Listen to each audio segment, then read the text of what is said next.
Hello, everybody. This is Matthew Nathan with Power Shift Radio. We got our buddy Casey over today if he decides to chip anything in. He's a fellow DSMer, which is pretty hilarious because one of the things we're going to be talking about, suggested by our Power Shift friend Rich, is how cars bring people together.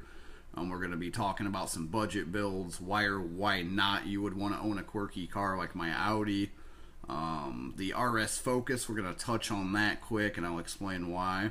And a topic, we'll roll right out the gate with is a friend of mine who is a pretty well-known writer. He had kind of made some compelling facts, just dropped some facts, no comments about Porsche sales being way down. Boxster's and 911 sales, they're down quite a bit. The Macan sales, actually, they made up almost half of recent Porsche sales. And so many people are kind of wondering, why are Porsche sales down so much?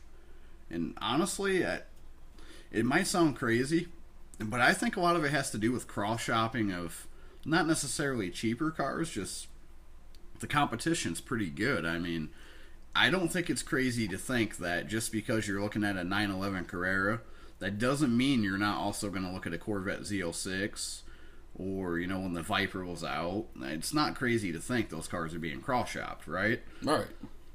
And I think that's a lot of it. Obviously, the Macan and the Cayenne, it is their bread and butter in terms of sales. After all, the Cayenne did save Porsche from bankruptcy. The Macan's a pretty big deal these days. Their sports cars, I don't think they're getting worse at all. It's just, they are expensive, and there's some seriously good cars out there. And it's kind of showing in their numbers. To me, it sounds like, guys are doing their homework and they're doing their cross shopping and, looking at other makes that might not quite take the extensive maintenance, like the priciness, of something that like a big name will carry like that versus a GM or, an American vehicle like that. It's not going to carry that extra tax on the maintenance and the upkeep on a vehicle as well. It makes you almost wonder if the brand identity is always going to be there. When you hear Porsche, BMW, Mercedes, Maserati, there's always a strong brand pride there. But it almost makes you wonder if maybe that brand pride doesn't carry as much weight as it used to. There are guys on forums who flat out said, hey, I passed on the M4 for the Corvette because it offered more for less. And maybe that is truly what we're seeing here. The new 911s, there's not a non-turbocharged model minus the GT3 series that you can get. And also, not counting the 918s and all that, but, everything is fast now in Porsche's lineup. They don't make a bad car. But BMW builds some seriously fast cars too. So does Mercedes, GM, Dodge with their... You could get a Hellcat. If you're just looking for that kind of status and that speed, the Hellcat, to me, it's going to be just as important. I know it sounds crazy, but it's true. And, it kind of rolls into another thing. Unofficially, there for a while, Porsche was kind of denying the GT2 RS. They weren't really confirming or, whatever, that it existed. And there was a lot of publications saying, it'll have over 600 horse. And there's some pretty reputable sources saying it'll have over 700, and those people were correct.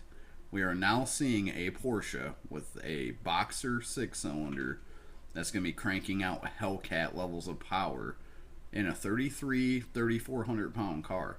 Could this possibly be, aside from the Demon, the fastest car you could buy? I wouldn't see why not. Seriously, Porsche knows how to set up a suspension. Their cars always hook. We're seeing 991s going in the 9s with turbo upgrades. It's not crazy to think this car might run 9s from the showroom. It's going to be on some Cup Sports or something like that. This might be the first turnkey 9-second 911, not counting the 918. We know they run high 9s on radials, but this could be the ticket for somebody who kind of wants it all and they have money to blow. It's going to be a hell of an opportunity. Yeah, look at the marketing, the value in the marketing, how well the Hellcat was received and how well it sold, because it has that wow factor and, nobody else has done that. They stepped up the bar, so, sales being down, it makes absolutely perfect sense to me. Oh, yeah, of course. The Hellcat it's not so much even a trim level anymore. It's like a household name, and that's no different than the RS names, the GT3 RS and the GT2 RS. That's a name that when you hear it, you know it's the most hardcore thing you can get from that brand. And that alone, I'm sure allocations are probably already filled on that car. That car is gonna be, it's gonna be the most trending thing as soon as it drops. There's no question. We could roll into the RS from here. One thing's for sure, as you guys know if you've listened, before Nathan bought a Scat Pack, he drove the RS Focus, and that was a hard decision, wasn't it? Yeah, I was definitely torn.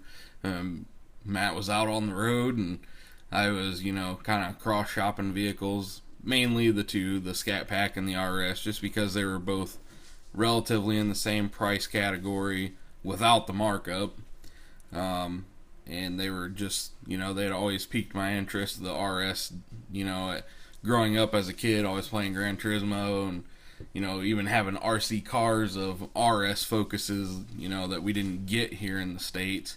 And, it was just like, oh man, it's a chance that I could live a legacy, So, they're a great car. Had it not been for a ridiculous dealer markup, and Matt talking me, sensing to me, I probably would have an RS. Not that would be a bad thing, because both vehicles are absolutely great. The markup just really hurt a lot, you know. So, it was just, it was a tough choice, In the end, I have no regrets. I have a great car, but I would have been extremely happy either way. Right. Ever since he drove it, he kept telling me, you really need to go out and drive the RS. It's one of those cars I've been wanting to drive, and I hadn't had a chance. And shout out to the very nice guys at the Delaware Ford right in Delaware, Ohio. I drove a 17 Nitrous Blue, and as soon as I, sat in the seat, I could instantly tell this car was special. Just the Recaro seats, the nicely designed steering wheel. Everything about the car, it didn't necessarily feel premium, because I think that'd be a stretch, honestly. But it felt driver focused, and that's what really counts in this segment. It doesn't need to be premium; it just needs to be good, and it was. I maybe drove the car 5 minutes, and I instantly realized this is not a Focus. To call that car a Focus is like, quite honestly, I don't even know. It's like saying a shrimp's a lobster. There's so much difference there. The car rides terrible.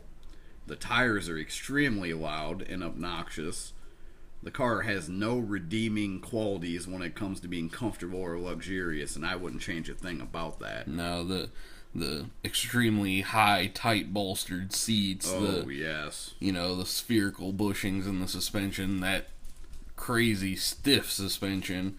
It lets you know every little pebble in the road that them pilot cups just went over. So. Oh yeah, you hit a painted road line, and you don't need lane departure warning in that car. You hit a painted road line, you just went over it, and which is a great thing. Yeah, if that's what you're in the market for, and you want something that you can be connected to, Ford nailed it.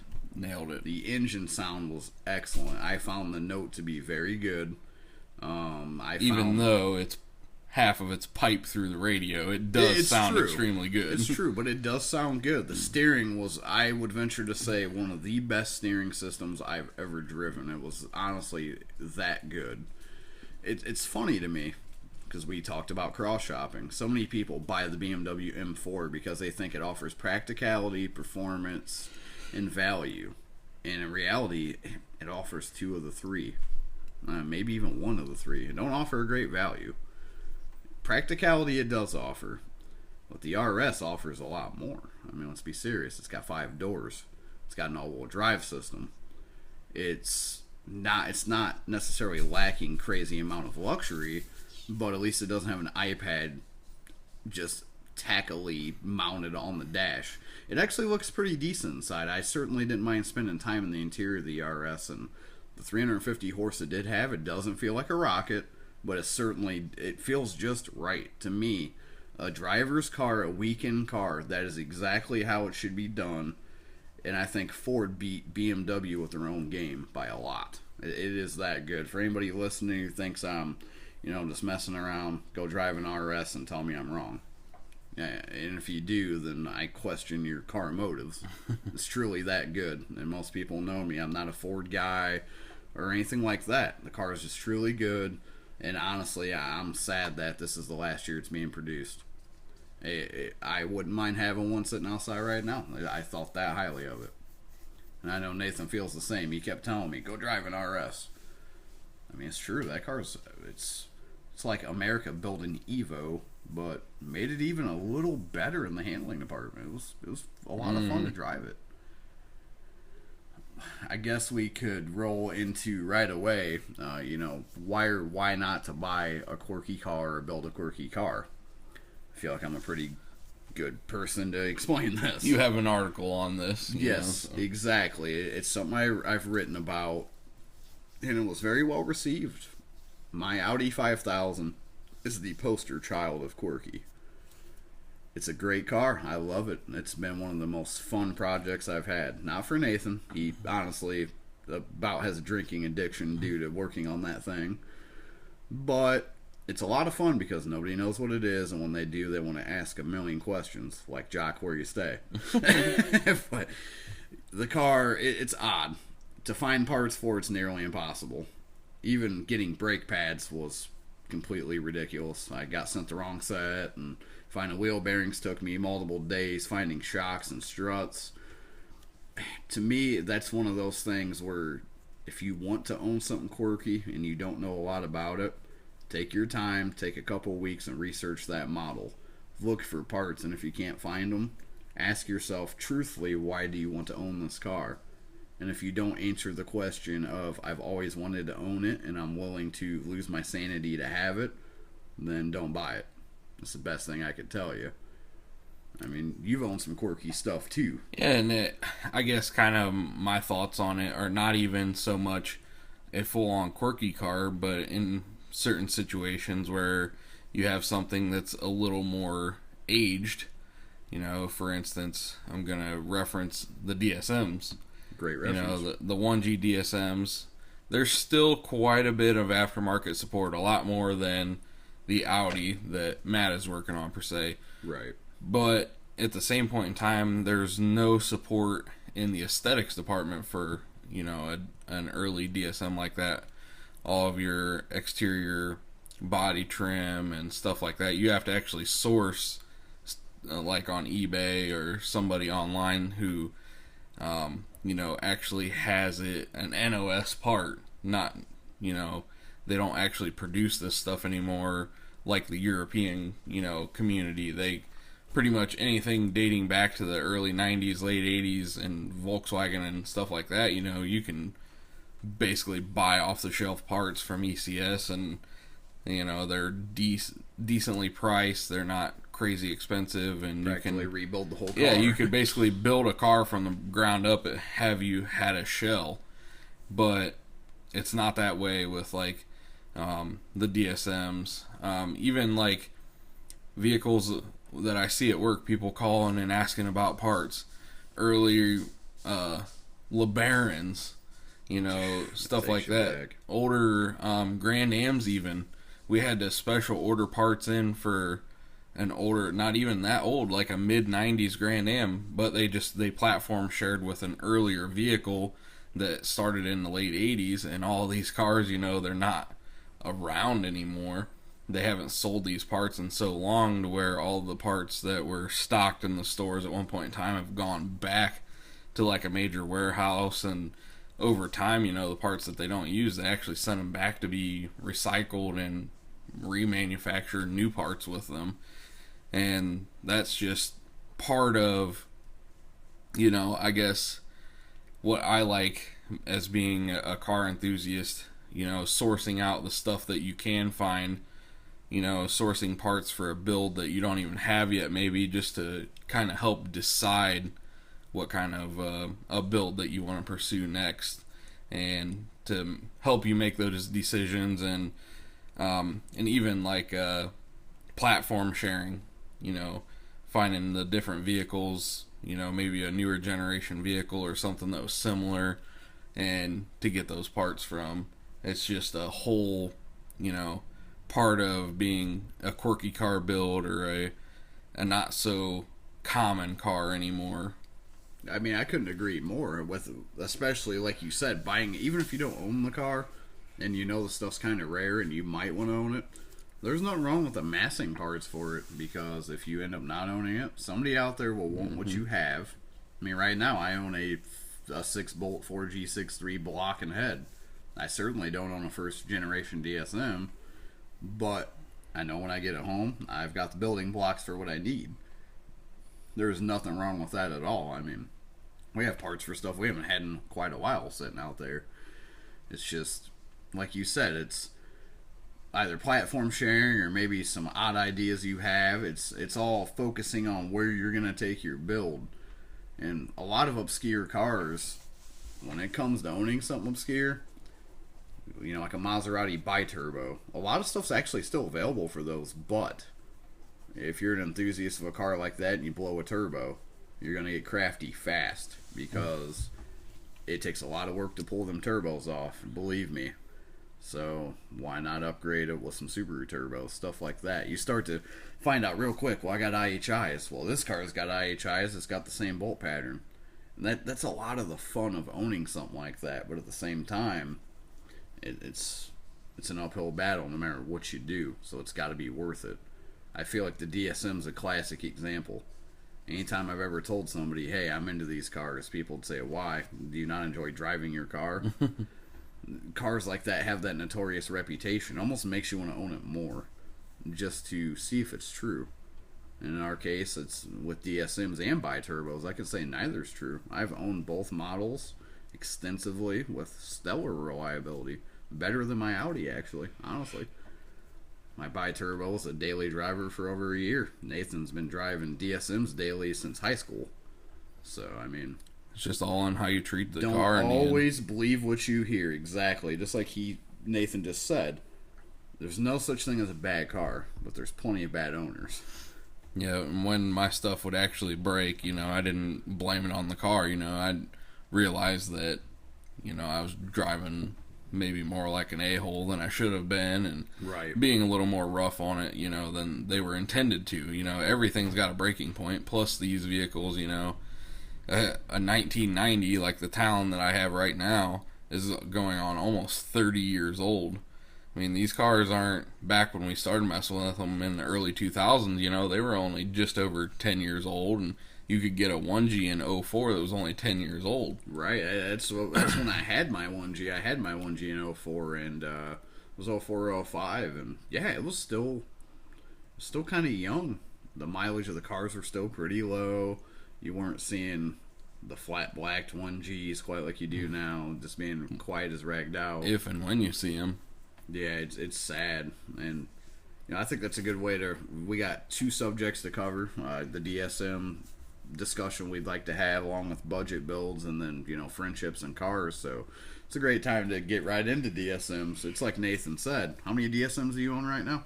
Probably about 4 complete ones. Well, not necessarily complete, but I own 5 that could be roadworthy if we really wanted to take the time. But the one is pretty well better off as a parts car. Right. And I'm not one to junk a car just because, you know, I scoured some parts off of it and, you know, just completely wasted a good car. I mean, this car is, I actually tried my good, you know, a good fair bit of rust repair on this car, and it could be fixed, but it's just, there's nothing going to be any kind of originality to the vehicle on the underside of it. There's just going to be a lot more work in what the car is going to be worth in the end. You know, that's another aspect of a budget build, you know, what a car is actually worth in the end. If you're going to just, and that's, you know, one of the decisions that you have to make before starting a project. If you're going to keep the car,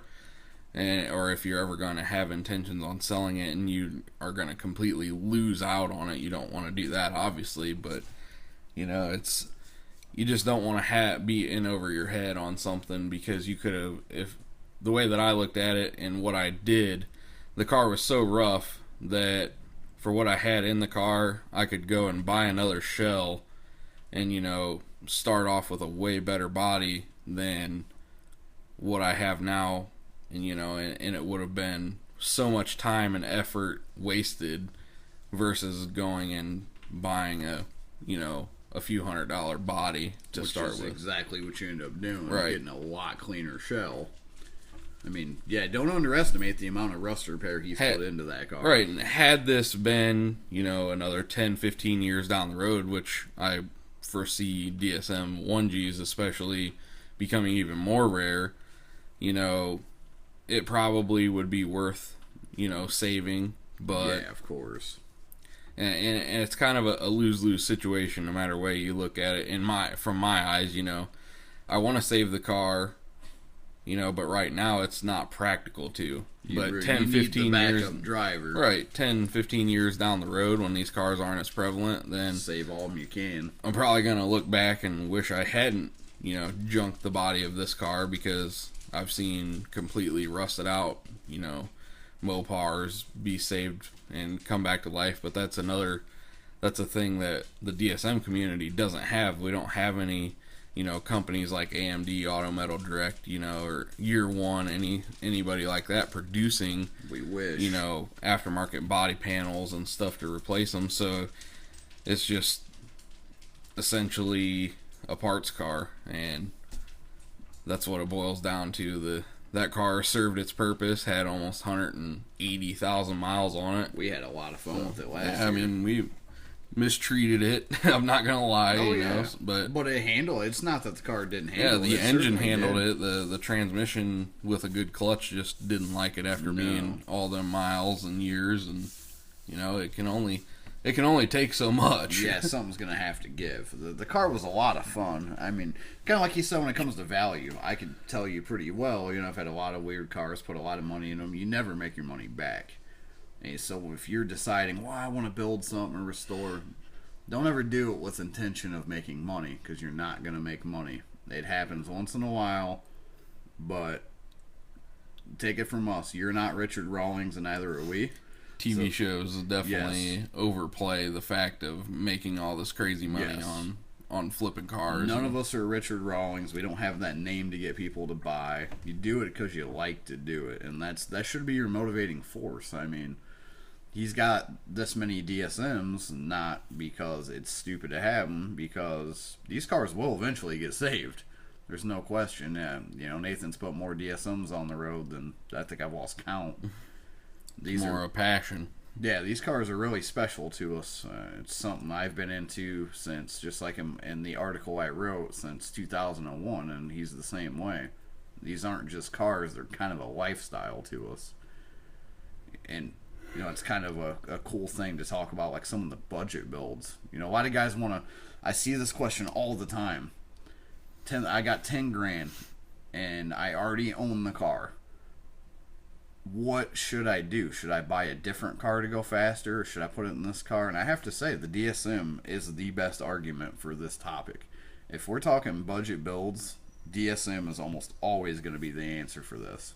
Unless you're a Camaro guy, and there's nothing wrong with that either. But if you're an import guy and you kind of like that challenge, I mean, shoot, correct me if I'm wrong here, but I'll just lay it out. You got your all-wheel drive Talon, assuming you already have a nice clutch for it, and you're willing to push the limits of your transmission. You get DSM Link, which is a standalone computer system basically for your car. You can tune with a laptop for $600. You could get a nice fuel system for another $1,000, and that's really beefing it up. You could get your really good used turbo for another $900. And if you want to buy your exhaust, you could get it for about another $500. Get your intercooler. And realistically, that right there is enough with your fuel support, your tuning. I already stated you had the right clutch. And assuming your engine's already in decent health, good health, with no matter what tire you have on that car, you can easily run in the low to mid 11s with a simple build like that.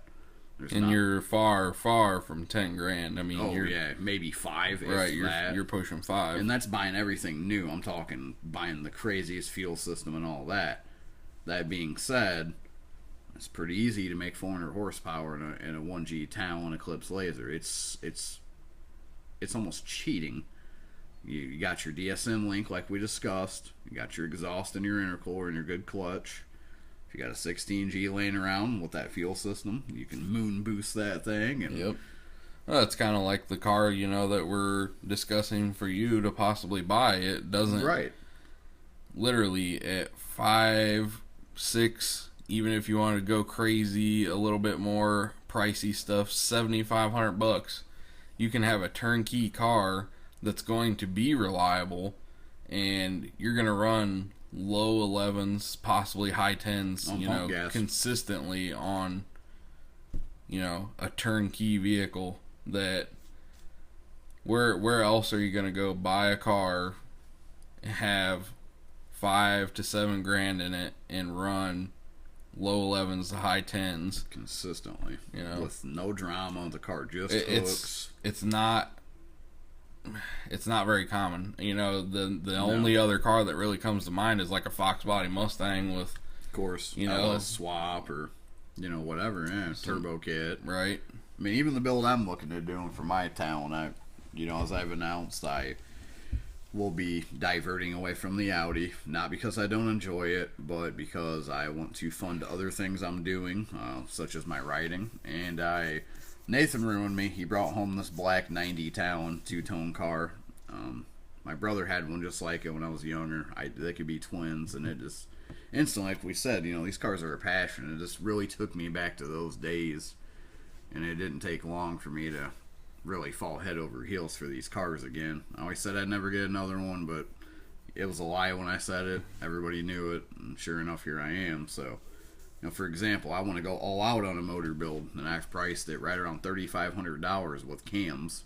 And we're talking a billet crank and, the most HD bottom end you can have, throwing some valves and other accessories, maybe $4,500, and that is a potentially, with the right turbo and fuel system, it could be a 1,000 horsepower motor for $4,500. Where else are you going to get that? And let's reiterate this: 1,000 horsepower. That's 250 horsepower per cylinder. Yes. That this engine is capable of. That head can flow with, or 500 with minimal horsepower a liter. With minimal rework.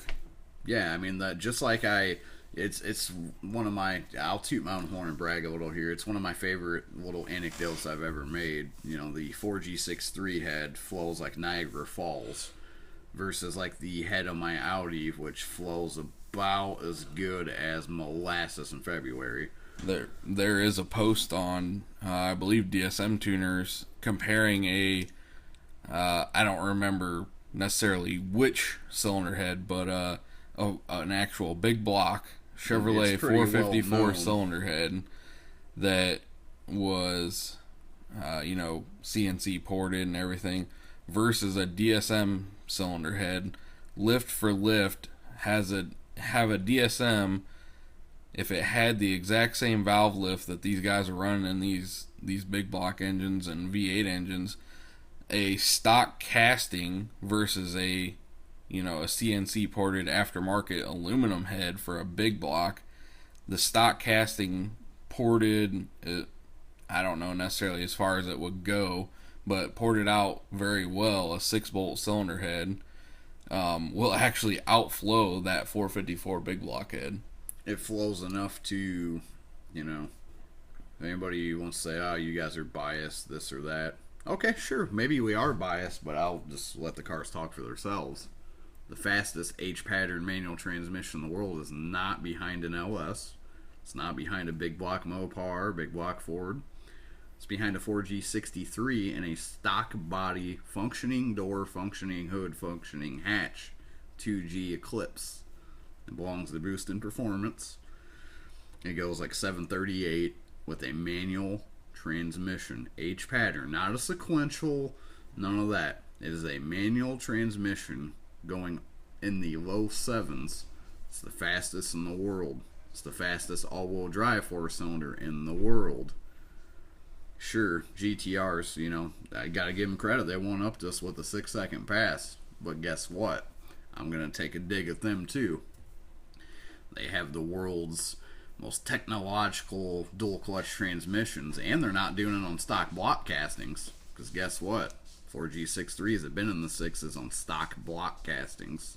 The VR38 and the VR38 has not. It took a CNC specially designed set of cylinder heads and a CNC billet block from Alpha Performance to do that 6-second pass. And I'm not taking away from it, but the 4G63, just let this sink in.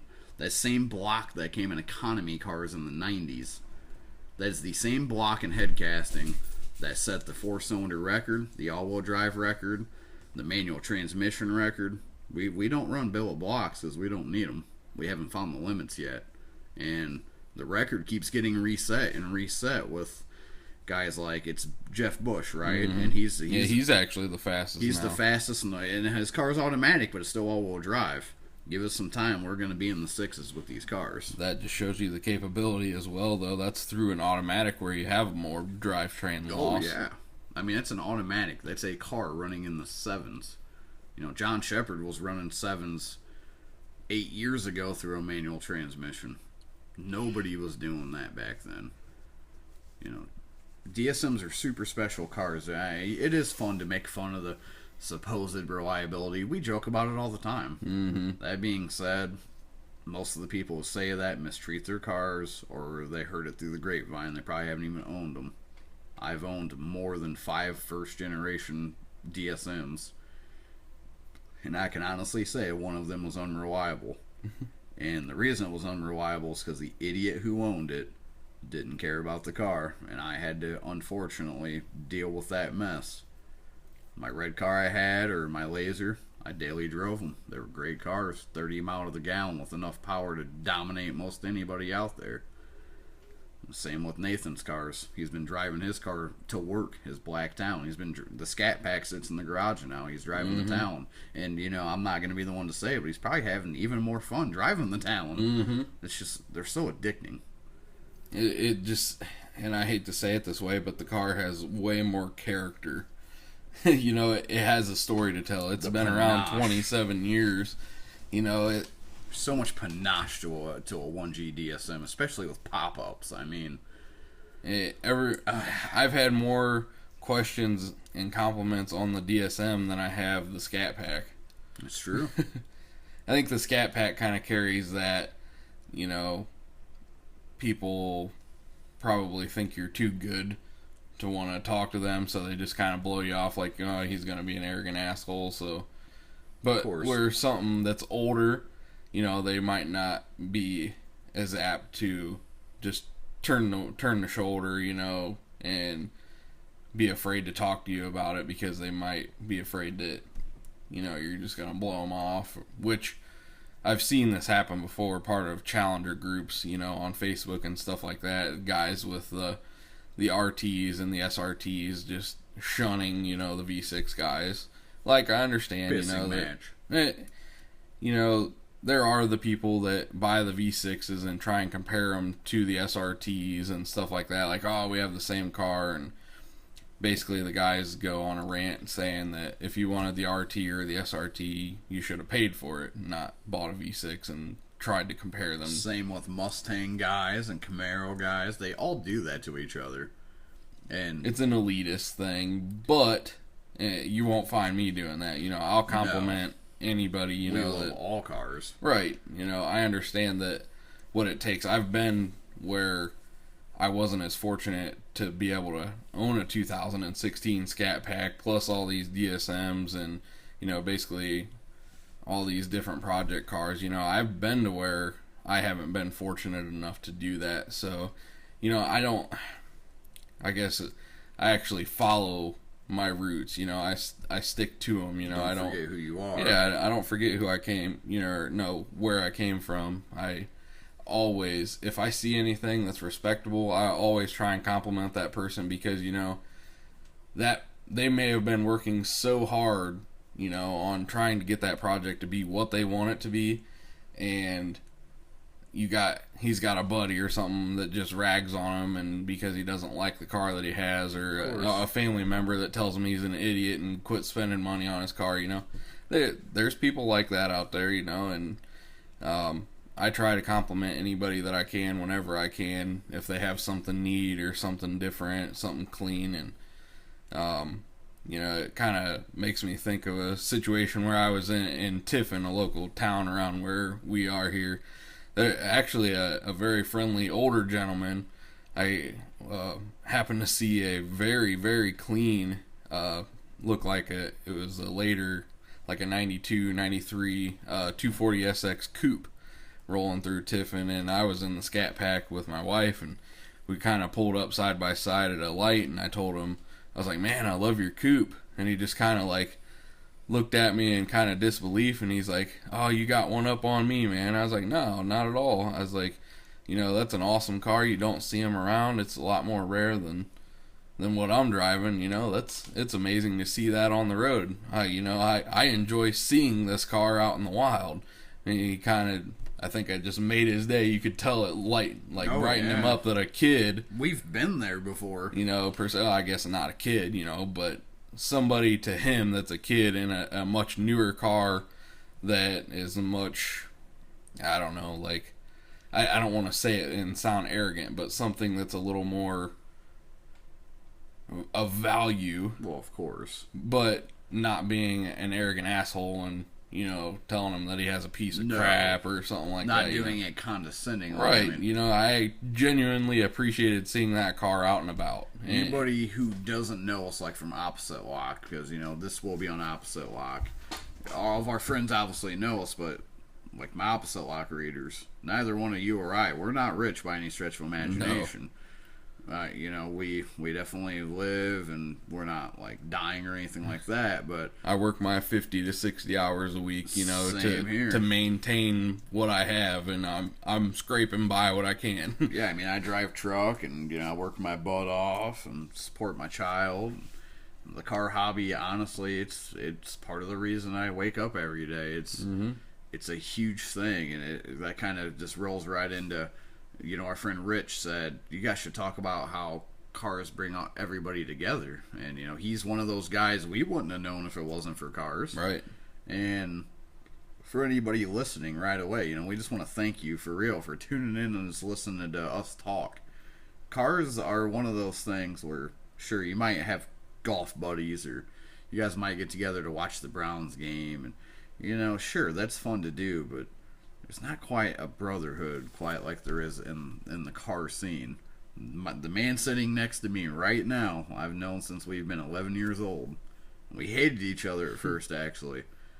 But cars are what made us friends. One day in the 6th grade, it was a Lamborghini Countach. I was looking at a Lamborghini Countach LP 5000, and he walks up and goes, "Countach, bro, you know what that is?" I'm like, sit down, let's talk. I believe your exact response was, wow, you actually pronounced it right. Yeah, no Something kidding. like that. And instantly we became friends, and we've been friends since we've been 11 years old. And cars is why. And, our buddy Casey that's here with us, he's friends with us because Nathan worked on his DSM. And quite literally, probably most of you listening, friends of ours. Friends because of automobiles.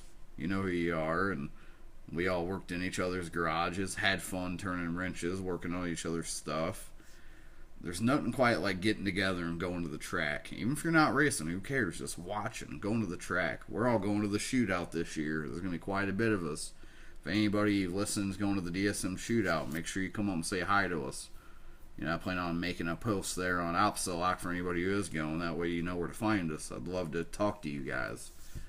Just the car scene, it's amazing. There's so many people that I don't necessarily know them, and I know what they drive, and we'll talk about cars for hours, and I barely know who they even are. And it's no problem. We got the same disease. Right. If you have the right, the same interests and everything, you can talk for hours and, share knowledge. Knowledge base is extremely important, especially not saying anything bad about a younger generation, but you have to share that knowledge too. You don't want it just to go by the wayside. Yeah, you want to pass it on to people who are learning. The car people who shun people who ask stupid questions. We've all been in that situation where we were the idiots asking stupid questions, and we're not saying we're know-it-alls, but we know quite a bit, and it's because we asked those stupid questions and people did pass it on. And the reason I love the car scene, the best way I think I can paraphrase it is this. It's one of the few hobbies where you can completely disagree with this other person, but you can both agree at the same time. Like, when it comes to politics, it's real easy to almost get in fights over just talking basic politics. You know, I've literally had people unfriend me on Facebook because of my political standpoint, which, sayonara. But, you know, cars, it's not like that. Just because you're a Chevy guy and I'm a DSM guy, that doesn't mean I don't like your Camaro. I might joke on you about your mullet, but at the end of the day, I still like your car, even if I run you crap. You put work into it, it's still an amazing car. It's one of those few hobbies, even on like gun ownership, or, oh, you don't have a Kimber, you have you got a Rock Island. Fuck you. No, that's not how the car scene is to true enthusiasts.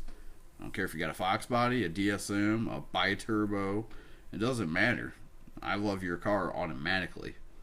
Especially if, like, you're proud of it and you know what you own. Mm-hmm. Shoot, I could lose half my night talking to you about your car. Right. And having pride. It wouldn't be time wasted. Right. It's, you know, it's just important to appreciate what's out there. You know, not everybody's going to have the same taste, the same likes as you. But at the same point in time, you can still, you know, get along and appreciate what they have because they have that same passion that you have for your stuff, but they're for what they like. Exactly. You know, there's always going to be the rivalries, and people take it a lot farther than they should have. But you know, we're all in it for the same. You know, for the thrill of building the car. You know, the pride of the build, and you know, bragging rights. You know, to say that, look, this is what I did. You know, it's just like Matt said, it's a lifestyle. You know. Not a minute of my day goes by, you know, pretty much that I'm not thinking about what I can do to my car to make it better, what I need to get done on my next project. You know, it's just constantly going through my head. I might not fulfill it, you know, per se, because I do work long hours and I might not always have time to come home and work on stuff, but I'm always, you know, pondering different stuff in my head and writing stuff down, what I can do. Move. Yeah, you know, it's I'm a lot more methodical than a lot of people, I think. Yes. You know, before I make a move on something, but you know, I have plenty of time definitely to definitely plan my, you know, my strategies on what I need to do. So we're a lot like Bubba from Forrest Gump with his shrimp. You know, that long-winded scene where he talks about everything you could do with shrimp, and he's always thinking about shrimp. That's us with cars. I mean, essentially. We could be cleaning the floor, cooking dinner, and chances are we're talking about something car related that 90% of people will be like, what is he talking about? And even if it's nothing to do with car related, we can find something related, like the fireworks show that we watched tonight. You know, the fireworks drag racing up into the sky before they explode, you know. Or my all-time favorite, the Cadbury Bunny commercial, which I'll have to drop a link in the YouTube video here, where at about 20 seconds in, it sounds like an Evo going on no lift to shift, coming on to boost. I mean, it's just stuff like that no matter what, we can instantly make it, you know, fun, and that's just how the car scene is. It's such a disease. We've all spent those long nights in the garage when we might have had to work the next day. You know, we might have to get up at 8, but it might be 1 in the morning and we're getting the turbo bolted up so you can drive it to work tomorrow. We've all been there. The friends we have, the 1320 group that's probably listening, you know, I didn't know any of you guys, you know, Chad, Rich, and shoot, you know, I'm glad we got a chance to know you guys. We have a lot of fun every time we hang out, and it's all because of cars, you know. We all own the different cars. You know, guys like Jim's got his Cobra, and guys like Chad has his 240. And I don't care if somebody in the group had a Lamborghini. I would appreciate all these cars are the same, because everybody's busted their ass to get them where they are. It doesn't matter what you have. It's still cool that you take it to the track, you race it, you're proud of it, you break it, you fix it. That's dedication. Yep. I mean, it's just the best way we can say it, really. Cars are one of those things where if you meet somebody, you could have nothing in common. I listen to heavy metal. You could listen to pop. And, you know, I'm a conservative. You could be a liberal. This and that. You know, Everything's out the window. You might be a vegan, and I'm sitting here gnawing on a strip of bacon, and I don't give two shits about any of that because you're rolled up in a B5S4. Good enough. I don't care about any of that. Let's talk cars. Right. That's why this hobby is the greatest hobby on earth, and if you're not a car person, you're really missing out. Heck, I'm even starting to get my wife into it a little more. Oh yeah, my kid's into it. I mean, my kid goes out in the garage, and just the other day we were working on the Talon, and she goes up to Nathan and goes, "How can I help you work on the car?" You know, Nathan was putting the, I think you were trying to put the noise filter on or whatever for the tack. We were pulling the fog lights off to run the front mount a little better on the Talon. She took the fog light bracket off for him. You know, she's almost 5 years old, and she picked up the ratchet. I showed her how to use it, and she was zipping fog light brackets off and asking this and that. You know, she knows how to identify blocks, heads, cams. She's gonna be one of those kids that, you know, when these other kids are doing macaroni painting, she's freaking drawing a DSM logo. We can hope. Yeah, I mean, I pray my kid has that hobby instead of a stupid hobby like tennis. You know, it's just us being facetious, but I mean, I hope my kid has this hobby. It kept me out of trouble for the longest time in high school. I worked not because I needed money, but because my Talon needed mods. Yep. That was the whole reason I worked those summers, and I would never take it back. Those are the best memories I'll ever have.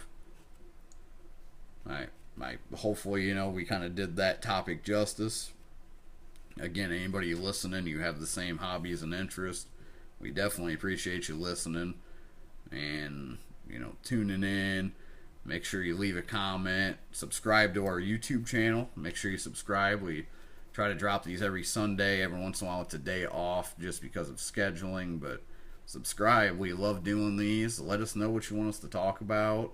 Happy 4th of July, Independence Day. You know, go out and do some burnouts, throw your car on two-step, put that turbo on. Oh, yeah, America all the way. I don't care if you are driving a Miata. It's America today. Yep. In the famous words of Cletus McFarland, do it for Dale. That's right. Shoot, we were just out two-stepping the Talon just to get the sound clip. So, yep. I mean, again, it's part of the disease. It's the stupid stuff we do, and I wouldn't change it for anything. That, and we're going to start practicing on getting some videos out there too, possibly. So yeah, we're definitely going to be doing YouTube videos, just like I've been hinting at. Quite honestly, I have a computer that's about it goes at about the same speed as you would want to time with a sundial. So I'm going to be buying a better computer for video editing. I have the best GoPro money you can buy already, and you know, this new mic we're using, hopefully we sound good for you. But we want to do some cool DSM videos and other cars, and once we can video edit it, they're going to be fun. It's just something we're going to do. We're not trying to, you know, get rich or anything like that. We just want to entertain you guys. It's something we absolutely love doing. And yeah, I mean, we're always doing car-related stuff, so why not film it and share it? Right. And maybe we can pass knowledge on to somebody else, and maybe they can be like, hey, if they can do it, I can do this too. That's what it's all about. Exactly. So make sure you guys tune in next Sunday. Like and subscribe. Make sure you like and subscribe. Leave a comment. Let us know you're listening. And to anybody on Opposite Lock, you know, feel free to leave a comment. Make sure you start following me on Opposite Lock. Tell us what you want us to talk about. Check out the website. Read the articles that Matt's written, you know. Most definitely. We're going to be doing some killer tech articles that Nathan's going to be throwing together. He's our hands-on guy for sure. Yeah, just, you know, we strive to be the most interactive people on the internet, and I guarantee you, if you comment, write to me, whatever, we will write back. There's no question about it. Other than that, again, have a happy 4th. Enjoy the time with your family. You know, spread the word about our videos, and you know, don't spread your car stance with Camber, and we can be friends. And that's it. Take it easy, everybody. I'm ready for bed.